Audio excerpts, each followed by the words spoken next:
நீங்கள் பார்த்து கொண்டிருப்பது 24 நியூஸ் தமிழ். வணக்கம். 24 நியூஸ் தமிழ் செய்திகளுக்காக லலிதா ரவி.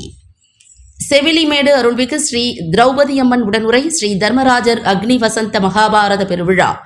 ஏராளமான பக்தர்கள் சுவாமி தரிசனம்.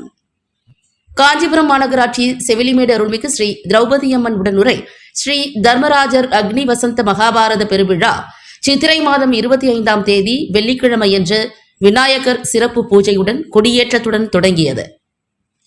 தொடர்ந்து 3ஆம் நாள் துஷ்யந்தன் சகுந்தலை சரிதம் மகாபாரத சொற்பொழிவு நடைபெற்றது. அதைத் தொடர்ந்து காஞ்சிபுரம் மாநகராட்சி மாமன்ற உறுப்பினர் சூர்யா தர்மராஜ் பக்தர்களுக்கு அறுசுவை அன்னதானம் வழங்கினார். அதனைத் தொடர்ந்து பக்தர்கள் சுவாமிக்கு பொங்கல் படையலிட்டு வழிபாடு செய்தனர். இதில் ஏராளமான பக்தர்கள் கலந்து கொண்டு சுவாமி தரிசனம் செய்தனர். காஞ்சிபுரம் செய்தியாளர் காசுடர்.